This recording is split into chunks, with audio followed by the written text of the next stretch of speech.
पासून तर अज्ञानीपर्यंत सर्वच जण फक्त भागदौड करत आहेत, अस्वस्थ आहेत. आपण खोल चिंतन करायला तयारच नाही. उदाहरणार्थ 1947मध्ये 23 मेडिकल कॉलेज होते आणि 50 आजारांची यादी होती. आज अंदाजे 1100 मेडिकल कॉलेज आहेत आणि 12,000 विविध व्याधीची रोगांची नावं आहेत. आणि याचं आपण मूळ कारण जर शोधलं तर आपल्याला आश्चर्य वाटेल की 3000 वर्षापूर्वीही चरक आणि सुश्रुत यांना जेव्हा विचारलं, तुम्ही काय करता? ते बोलले की जे आजाराचे लक्षण दिसतात त्याच्यावर आम्ही उपाय शोधत आहोत.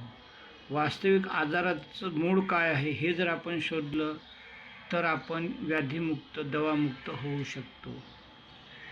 म्हणाल की 15 ऑगस्ट 2047पर्यंत सर्व 157 कोटी लोक दवामुक्त, व्याधीमुक्त कसे होऊ शकतील? तर आपण या मोबाईल नंबरवर माहिती घ्या किंवा यूट्यूब चॅनल अटॅचमेंट 3736वर ही माहिती आहे. यानंतर जे प्ले स्टोअरवरनं IASS मिरर ॲप डाउनलोड करा किंवा वेबसाईट www.info.ISS याचा अभ्यास करा.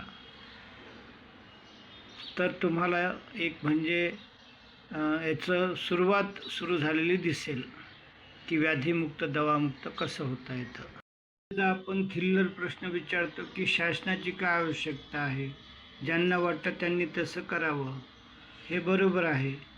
मात्र शासन जे आहे, शासन ही अशी शक्ती आहे जी प्रत्येक व्यक्तीपर्यंत सहज पोचू शकतं आणि म्हणून या क्रियेत शासनाचा सहभाग अनिवार्य आहे.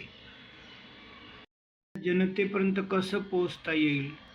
तर विज्ञान भवन नवी दिल्ली किंवा NRD हैदराबाद, यशोदा पुणे अशा ठिकाणी हे जे एक आपल्याकडे व्याधीमुक्त, दवामुक्त झालेले व्यक्ती आहेत ते स्वखुशीनं आपली माहिती जगाला देण्यास उत्सुक असतात.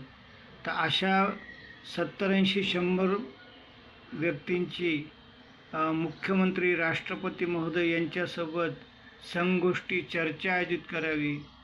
भलेही पहिले 1 दिवस फक्त हे मान्यवरच या लोकांशी चर्चा करतील आणि उरलेले 2 दिवस ही जी जनजागरण मेळावा आहे यामध्ये पत्रकार, सर्वसामान्य जनता इत्यादी लोकांना निमंत्रित करावं आणि साध्या आहारातून ह्या व्यक्ती दवामुक्त, व्याधीमुक्त झाल्यात हे जनतेला समजावून द्यावं. जनतेच्या शंकांना निरसन करण्यात यावं.